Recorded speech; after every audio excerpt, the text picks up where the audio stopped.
कोई जप करता है किंतु इतने प्रकार के दोष यदि उसमें हैं तो उपवास करने पर, व्रत करने पर और जप करने पर भी उसको जप का लाभ नहीं मिलेगा।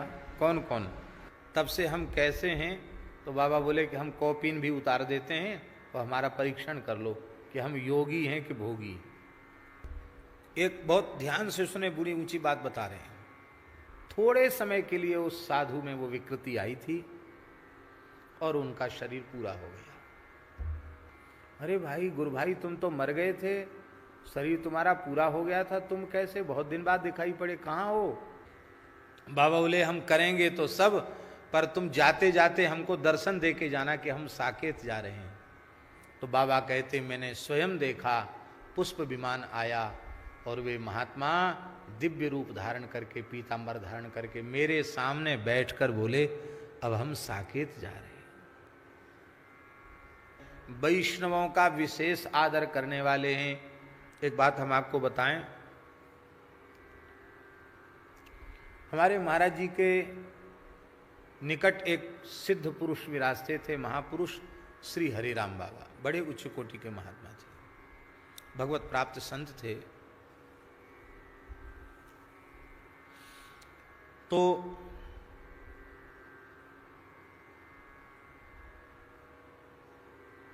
एक महात्मा था, अच्छे ही महात्मा थे, पर थोड़ी सी उनमें विकृति आ गई। एक महिला से संपर्क उनका हो गया और बाबा ने उनको समझाया कि देखो तुम अच्छे साधु हो, पर ये तुम्हारा जो रास्ता है ये बहुत गलत है, पतन का रास्ता है, ये ठीक नहीं। तो महाराज वो तो विचित्र होते हैं, जब व्यक्ति नीचे गिरता है तो उसकी बुद्धि मारी जाती है। उन्होंने उस बाई को बोल दिया, स्त्री को बोल दिया। स्त्री ने रिपोर्ट कर दी थाने में, ये हमको छेड़ते हैं। पुरानी बात है, हम समझते हैं 50 साल पुरानी बात होगी, ये हमको छेड़ते हैं। तुरंत पुलिस आ गई, इंस्पेक्टर आ गया और हरिराम बाबा तो सिद्ध पुरुष थे और करताल लेकर कीर्तन कर रहे थे, उनके नेत्रों से अश्रुधार बह रही थी।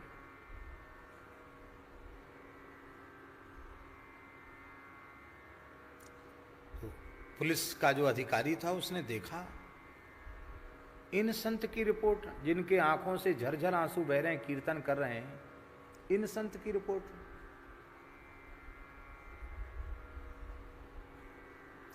बाबा आपको अरेस्ट करने आए हैं, आपके विरुद्ध रिपोर्ट है। क्या बताया? बाबा बोले कि कर लो भैया हमको अरेस्ट, पर हमने जब से घर छोड़ा है, भजन किया है, तब से हम कैसे हैं? तो बाबा बोले कि हम कॉपिन भी उतार देते हैं और हमारा परीक्षण कर लो कि हम योगी हैं कि भोगी। उसने चरण छुए, बोले बाबा आपको तकलीफ दी, और उन्हीं को उन्होंने डंडा वंडा चटका के वो तो चला गया, वो रिपोर्ट खारिज हो गई। एक बहुत ध्यान से सुने, बुरी ऊंची बात बता रहे हैं।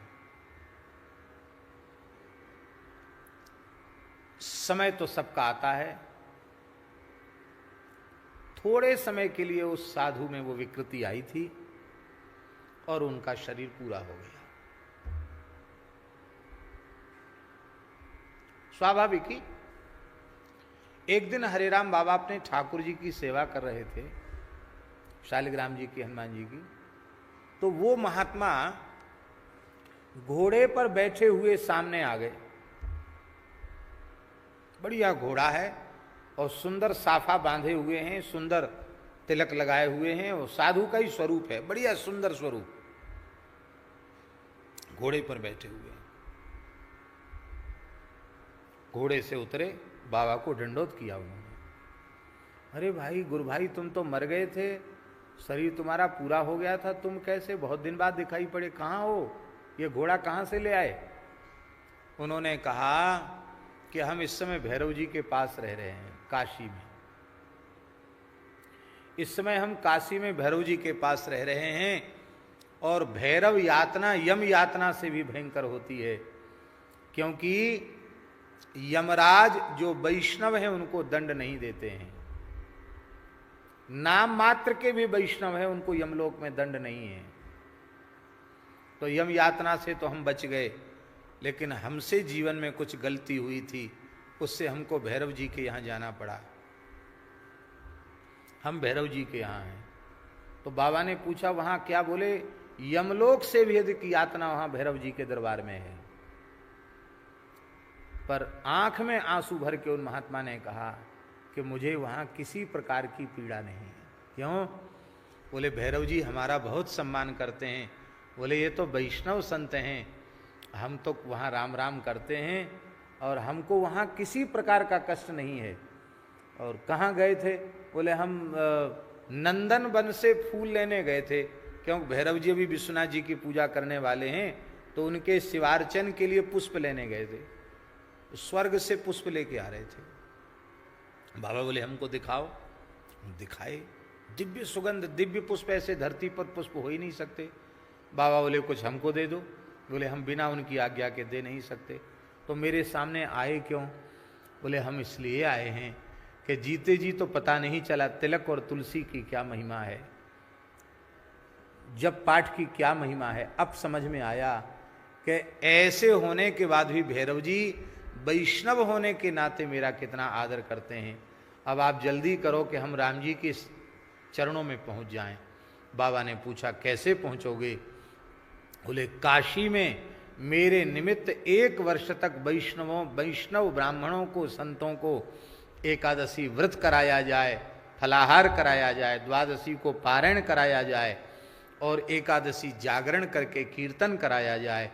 1 साल तक हमारे लिए एकादशी ऐसे ब्राह्मण संत करें, उनको दक्षिणा दी जाए और फिर उद्यापन किया जाए एकादशी का 1 साल का, फिर वो पुण्य मुझे अर्पित किया जाए, तो मैं भगवान की सन्निधि में पहुंच जाऊंगा।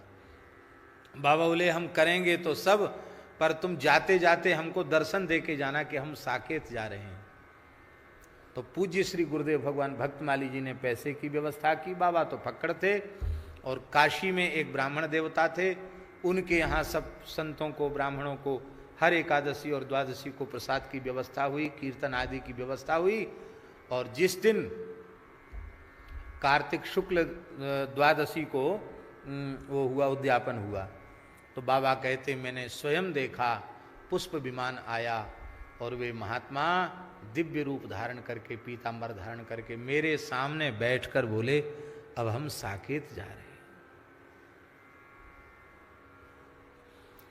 हम एक सत्य घटना इसलिए आपको सुना रहे हैं कि भगवान के भक्त का, वैष्णव का समस्त देवी देवता आदर करते हैं। आप भगवान के हो तो जाओ, तो भैरव जी राम भक्तों का आदर करते हैं, कृष्ण भक्तों का आदर करते हैं, क्योंकि उनके स्वामी भगवान विश्वनाथ परम भक्त हैं और स्वयं भैरव जी भी शिवरूप होने के कारण अहरनिश राम नाम का जप करने वाले हैं, वे भी परम भक्त हैं। उन भक्त शिरोमणि भैरव जी का स्तवन श्री तुलसीदास जी महाराज कर रहे हैं। कोई जप करता है, किंतु इतने प्रकार के दोष यदि उसमें हैं, तो उपवास करने पर, व्रत करने पर और जप करने पर भी उसको जप का लाभ नहीं मिलेगा। कौन कौन? आज्ञाहीनम, क्रियाहीनम, श्रद्धाहीन ममानसम, आज्ञप्तम दक्षिणाहीनम, सदा जप्तम च निष्फलम। आज्ञाहीनम, आज्ञाहीनम का बहुत सुंदर श्लोक है दीनबंधु दास जी। आज्ञाहीनम, आज्ञाहीनम का अर्थ है जप करे अवश्य करे, या तो गुरुजन आज्ञा दे दें कि तुम 6000 जपो, 12000 जपो, इतना जपो, तो उतना जपना, आज्ञा मिल गई, और नहीं तो उनसे आज्ञा प्राप्त कर ले। गुरु आज्ञा से ही जप करे, जितनी संख्या वे बतावें उतना जप करे। मनमुखी मनमाना साधन न करे। आज्ञप्तम आज्ञाहीनम, जप करता है पर आज्ञा नहीं ले रखी, मनमाने ढंग से करता है तो भी जप निष्फल हो जाएगा। क्रियाहीनम, जबकि एक जो विधि है उस विधि का आदर नहीं करता है। नाम जप में विधि नहीं है पर मंत्र जप में विधि पूर्वक मंत्र का जप करना चाहिए। क्रियाहीन होकर के जप करता है तो भी मंत्र जप का फल नहीं मिलेगा। श्रद्धाहीनम, जप तो करता है पर श्रद्धा जैसी मंत्र में देवता में होनी चाहिए वैसी श्रद्धा नहीं है तो भी जप का फल नहीं मिलेगा। और अमानसम, अमानसम जानते हो, मन नहीं लग रहा है, कभी ऐसे करते हैं कभी ऐसे करते हैं, कभी मोबाइल चलाने लग जाते हैं, मन लगा के नहीं करते हैं, कभी सोने लग जाते हैं। इसको कहते अमानसम, बिना मन का जप करना।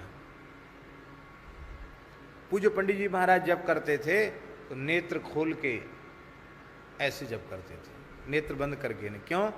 प्रायः नेत्र बंद करने में ध्यान तो लगता है पर नेत्र बंद करने में नींद आती ही है, आ जाती है, तो सुख मिलता है फिर नींद आ जाती है।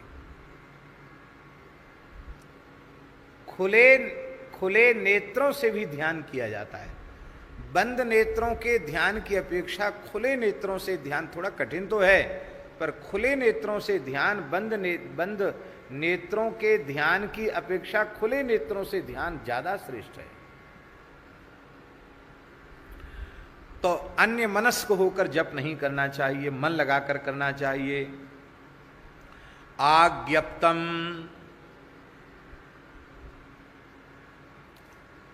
आज्ञा मिल चुकी है कि इतना जप करो और उसमें मनमानी करता है, नहीं करता है जप, तो आज्ञा का पालन, आज्ञा हो चुकी है अपने से बड़ों की और आज्ञा का पालन नहीं करता है तो भी वो या कम करता है या और अधिक बढ़ा देता है या कम करता है तो लाभ नहीं होगा। इसलिए आज्ञा का पालन करना चाहिए। दक्षिणाहीनम, ये दक्षिणाहीनम उनके लिए है कि जैसे ब्राह्मण को बिठाया जप के लिए, कहा है तुम जप करो और उनको फिर दक्षिणा नहीं दी तो भी मंत्र का दोष है? और गृहस्थों के लिए जो लोग धन का व्यवहार करते हैं उन्हें अनुष्ठान में स्वयं अनुष्ठान जपादि करें पर आचार्य को जाकर दक्षिणा अर्पित करना चाहिए। दक्षिणा न भी हो तो एक पुष्प और तुलसी का दल बिल्वपत्र भी हाथ में दे करके प्रणाम कर लेना चाहिए, उससे भी दक्षिणा हो जाती है। इनके ये दोष आज्ञाहीन, क्रियाहीन, श्रद्धाहीन, अन्यमनस्क होकर आज्ञप्त दक्षिणाहीन होकर के जप किया जाएगा तो निष्फल हो जाएगा जप। मंत्र का जप, नाम जप तो भाएं कुभाएं अनख आलस हूं, नाम जपत मंगल दुस्तस हूं। मंत्र जप में ये सब सावधानी, और नाम जप में भी सावधानी रखनी चाहिए पर नाम में भगवान ने थोड़ी सुविधा सरलता हम जीवों को, प्रमादी जीवों को प्रदान कर दी। अब मंत्र सिद्धि होती कैसे? इसलिए जब मंत्र जप करने बैठो तो मोबाइल को बंद कर देना चाहिए, दूसरी प्रवृत्ति समाप्त कर देनी चाहिए और तब जप करना चाहिए। आज्ञा सिद्धम, क्रिया सिद्धम, श्रद्धा सिद्धम, सुमानसम, एवं च दक्षिणा सिद्धम, मंत्र सिद्धम यतस्ततः।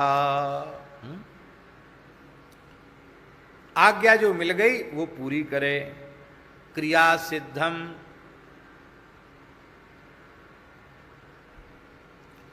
आज्ञा सिद्ध के ऊपर एक बात आ गई ध्यान में, वो कह देते हैं। एक ग्वालियर के एक वैश्य थे, उनका नाम था कालीचरण जी। आप जानते हैं कालीचरण जी को, बहुत फोटो खींचते थे उन्होंने ही दुर्लभ फोटो करह बाबा के खींच, करह बिहारी सरकार के अयोध्या जी में विराजे। ग्वालियर में कथा भी हुई थी उनके यहाँ। बड़े अच्छे वैष्णव थे, दो भाई थे, दोनों भाई परम भक्त थे। तो ज्यादा समय वे लोग अयोध्या में ही रहे। बड़ा महात्मा जैसे ही रहते थे, तुलसी के कुंडल, सुंदर तिलक। और कालीचरण जी, श्री पूज्य गोपालाचार्य जी महाराज की भी बड़ी कृपा थी। वो प्रेम में उनको खाली चरण कहते थे। वो खाली हाथ आते थे तो कहते थे, अरे कालीचरण जी आप खाली चरण हैं, हंस करके बोलते थे। और अपने महाराज जी के पास भी आते थे, सभी संतों के पास जाते आते थे। तो अयोध्या जी में परम सिद्ध संत श्री गोकुल भवन वाले परमहंस जी महाराज, जिनका श्री विग्रह मलुक पीठ में भी मंदिर में विराजमान है, पूज्य श्री स्वामी परमहंस श्री स्वामी राम मंगल दास जी महाराज, बड़े उच्च कोटि के महात्मा थे, जीवन मुक्त भगवत प्राप्त महापुरुष थे। सतयुग त्रेता द्वापर के ऋषि मुनि सिद्ध उनके सामने प्रकट होकर सत्संग करते थे। अद्भुत महात्मा थे, अद्भुत महात्मा थे। उनका जीवन चरित्र, उनकी अनुभव वाणी पढ़ने योग्य है। उनके एक से एक बढ़कर सिद्ध शिष्य हुए हमारे परमहंसी महाराज भी उन्हीं के कृपा पात्र हैं। समर्थ महापुरुष थे गोकुल भवन वाले परमहंस जी। तो कालीचरण जी उनके पास पहुंच गए, हाथ जोड़ के रोने लगे, प्रार्थना किया, बोले महाराज हमारे कोई कल्याण का उपदेश हमको कर दीजिए, हम क्या करें हमारा कल्याण हो जाए। पता नहीं श्री परमहंस जी महाराज किस मौज में थे, उन्होंने एक मुसलमानी मंत्र बोल दिया। वो तो सिद्ध थे, उनके मुंह से जो निकल जाए। शायद हमें जैसा याद है, हमने स्वयं कालीचरण जी से सुना, परमहंस जी बोले ला इलाहा इल्लल्लाह मुहम्मद रसूलुल्लाह, ये जपो जाओ कल्याण हो जाएगा। क्या बोले? ला इलाहा इल्लल्लाह मुहम्मद रसूलुल्लाह, ये जपो कल्याण हो जाएगा। अब ये तो बेचारे कांप गए। करह बाबा का मैं शिष्य, राम मंत्र जपने की आज्ञा देते तो भले ही जपते, हम सीताराम सीताराम जपने की आज्ञा देते जपते। ये क्या विचित्र मंत्र सुना दिया, जा जपो इसको, ला इलाहा इल्लल्लाह मुहम्मद रसूलुल्लाह जपो। तो चले आए, फिर गए नहीं। 2-3 दिन बाद श्री गोपालाचार्य जी महाराज की कथा में पहुंचे। तो उन्होंने बताया कि महाराज हम वहाँ गए थे, गोकुल वहीं पास में ही है, वहाँ से गोकुल भवन गए थे, वहाँ तो परमहंस जी महाराज ने हमको ये कह दिया। श्री गोपालाचार्य जी ने कहा, एक सिद्ध पुरुष की वाणी से जो निकल गया, यदि तुम श्रद्धा पूर्वक उनकी आज्ञा को मानते तो इन 2-3 दिन में ही तुम्हें रघुनाथ जी का साक्षात्कार हो जाता, क्योंकि सारे शब्द श्री राम तत्व के ही तो वाचक हैं, शब्द ब्रह्म। तो आज्ञा जो मिल जाए, आज्ञा सिद्धम, मंत्र आज्ञा सिद्ध होता है, आज्ञा हो जाए भजन की, उससे सिद्धि हो जाती है। आज्ञा सिद्धम क्रिया सिद्धम, जो मंत्र के जब की क्रिया है, विधि है, उससे उस पूर्वक करने से सिद्ध होता है मंत्र। श्रद्धा सिद्धम, श्रद्धा होगी तो सिद्धावस्था प्राप्त होगी, श्रद्धा से मंत्र सिद्ध होता है। और सुमानसम, अच्छे पवित्र मन से, स्वच्छ मन से खूब मन लगा करके मंत्र का जप करने से सिद्ध होता है सुमानसम। एवं च दक्षिणा सिद्धम मंत्रम सिद्धम यतस्ततः, दक्षिणा सिद्धम, इस प्रकार से मंत्र की सिद्धि होती है। बोलो भक्तवत्सल भगवान की जय। हम निवेदन ये कर रहे थे कि ये सजाया, शंकर जी श्रृंगार कर नहीं रहे हैं, उल्टे श्रृंगार जिससे बिगड़े, ऐसा कोई व्यक्ति धारण कर ले तो अच्छा लगेगा। अरे बढ़िया कपड़ा, बढ़िया लत्ता, बढ़िया आभूषण से सुंदर लगता है, ऐसे ऊटपटांग धारण कर ले तो अच्छा लगेगा। पर ऐसी वेशभूषा धारण करने के बाद भी इतने सुंदर लगते हैं, और अति सुंदर रेशमी साल दुसाला और बढ़िया अचला और सब धारण कर लें, सुंदर चंदन का अंगराग चढ़ा ले में, तब तो कितने सुंदर लगेंगे।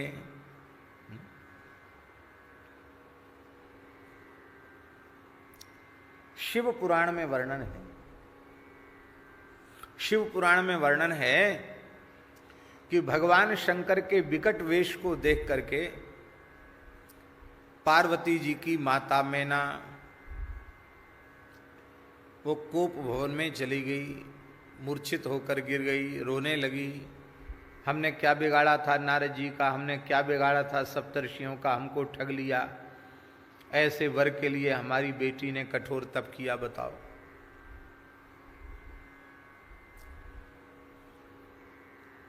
बड़ी श्रद्धा थी मैना में, बड़े भावपूर्वक शंकर जी का परछन करने गई थी।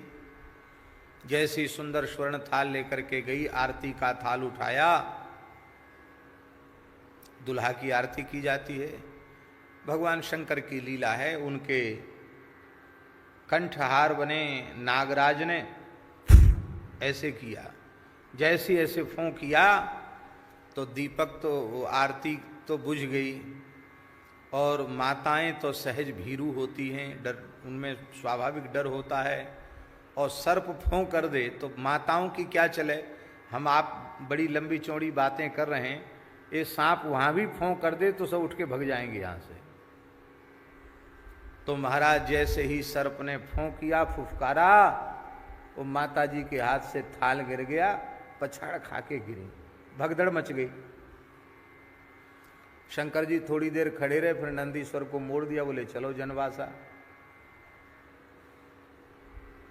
देवताओं ने पूछा, भगवान नारायण ने पूछा, कहो भोले बाबा, दुल्हा जी परिछन हो गया? बोले हाँ हो गया। कैसे हुआ? बोले आप तो थे ही, आपको क्या बताना है, ये कोई परिछन होता है? पूरा आरती का थाल उठाकर पटक दिया, ये कोई परिछन होता है? शंकर जी बोले देखो, अलग अलग देश की अलग अलग रीति होती है, हो सकता है हिमाचल प्रदेश की यही रीति हो, ऐसे ही किया जाता। नहीं नहीं नहीं, प्रायः आदर सत्कार की, पूजन की रीति तो सब जगह एक जैसी ही होती है। तब शंकर जी ने कहा कि हमारी जो सासू जी है ना, वो बड़ी ज्ञानवती है, बहुत विवेक संपन्ना है, ज्ञान विज्ञान संपन्ना है। उन्होंने अपने मन में विचार किया कि सूर्य चंद्र अग्नि जिनके नेत्र हैं उनको क्या आरती दिखाना, इसलिए तो आरती पटक दिया उन्होंने सोचा कि जिनकी जटाओं से निरंतर गंगा की धार उच्छलित होती रहती है, उनको क्या एक झारी, एक लोटा पानी दिखाना, इसलिए उन्होंने झारी पटक दी। तो इसीलिए ऐसा करके वो चली गई। भगवान ने हंसते हुए कहा कि बराती बड़ी बड़ी आशा लेके आए हैं, वहाँ बड़ी खातिरदारी होगी, बढ़िया सुंदर भोग आरोगने को मिलेगा। और यहाँ तो ये हालत हो गई कि यहाँ जनवास में कोई पानी की पूछने वाला नहीं। तो यदि सब बरातियों को ठीक ठाक से सत्कार कराना चाहते हो और सही अर्थ में विवाह करना ही चाहते हो, तो थोड़ा बढ़िया स्वरूप धारण कर लीजिए, ऐसा आपको नहीं करना चाहिए था। शंकर जी बोले एक कारण ये भी है कि हमने सुना कि लोग ससुराल में दूल्हा जाता है तो सब हंसी मजाक करते हैं, हास परिहास करते हैं। हमने कहा ये क्या करेंगे, हम ही थोड़ा हंसी मजाक कर लें। महाराज ऐसा हंसी मजाक और मत कर देना, नहीं तो सबके प्राण निकल जाएंगे। ब्रह्मा जी समझाने गए, मैना नहीं मानी, शिव पुराण में वर्णन है। नारद जी समझाने गए, सप्तर्षि समझाने गए, नहीं मानी। हिमालय ने समझाया, नहीं मानी। ऐसा हट कर गई मैना जी। नारद जी ने सप्तर्षियों ने कहा मानोगी कैसे, उपाय तो बताओ, मान ही किए रहोगी, कैसे मनोगी सो बताओ। मैना जी बोली कि जैसे दूल्हा बढ़िया कपड़ा लत्ता पहन के आते हैं, सुंदर श्रृंगार करके, जैसे हमें हैं माताओं को इच्छा होती कि हम सबको 10 आदमियों को दिखावें कि देखो हमारी बेटी का पति कितना सुंदर है, कितना बढ़िया दूल्हा मिला है। हम उनको दिखाना पड़ता है। और ऐसी तुमने हमारी नाक कटवाई सबके बीच में। तो देख लो, कान खोलकर सुन लो, यदि वस्तुतः उनको विवाह करना है तो जैसे सुंदर दुल्हा होते हैं ऐसे दुल्हा बन के आवें। नारद जी सबने प्रार्थना की कि प्रभु हम सब आपका विवाह देखना चाहते हैं और आपने वर भी दिया है, अब तो आपको सुंदर स्वरूप धारण करना पड़ेगा। हम केवल संकेत मात्र कर रहे हैं। शिव पुराण में भगवान शिव के वर वेश का वर्णन है, दुल्हा वेश का वर्णन है। उनके श्रीअंग की चिता की भस्म सुंदर मलयागिरी चंदन का लेप हो गया, केशर कर्पूर युक्त चंदन का लेप हो गया। उनका व्याघ्र चर्म सुंदर रेशमी धोती के रूप में परिणित हो गया। उनके जितने नाग हैं वे सब दिव्य आभूषणों के रूप में परिवर्तित हो गए। सुंदर भगवान पीतांबर धारण किए, नीलांबर धारण किए हुए हैं। भगवान सुंदर, इतने सुंदर। हमारे ठाकुर जी बहुत सुंदर हैं पर रंग के थोड़े काले हैं, तब इतने सुंदर लगते हैं। और ये तो कर्पूर धवल विग्रह हैं, कर्पूर के समान गौर हैं। अब इतने सुंदर भगवान शंकर, उनकी जटाएं सुंदर घुंघराली अलकावली हो गई। इतना सुंदर स्वरूप महाराज जी वर्णन है, क्या कहें, बड़ा अद्भुत। कई श्लोकों में भगवान शिव के सौंदर्य का वर्णन है कि उस सौंदर्य को देख करके कोटि कोटि कंदर्प भी मूर्छित हो गए। अष्ट सिद्धियां नवनिधियां अप्सराओं के रूप में सामने नृत्य कर रही हैं। इंद्र कुबेर आदि छड़ी छत्र लेकर के, चमर लेकर के चल रहे हैं।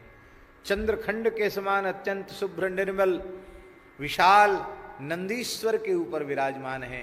नंदीश्वर की भी बड़ी अद्भुत शोभा हो रही है। मणिजटित रत्न जटित आभूषण धारण किए हुए हैं। शंकर जी के हाथ में सुंदर रेशमी रूमाल है, मुख में सुंदर पान है, नेत्रों में सुंदर कज्जल है, इतने सुंदर चंदन की खौर है, तिलक है। ऐसे दुल्हा बने, ऐसे दुल्हा बने, ऐसे दुल्हा बने कि महाराज और तो क्या चले। भगवान नारायण अब तक पूरी बारात में सबसे सुंदर लग रहे थे, लेकिन अब वे भी ठाकुर जी के बगल में चल रहे हैं, पर वे भी थोड़े से 19 जो सबसे 21 थे वो 19 हो गए, और हमारे भोले बाबा सबसे 21 हो गए।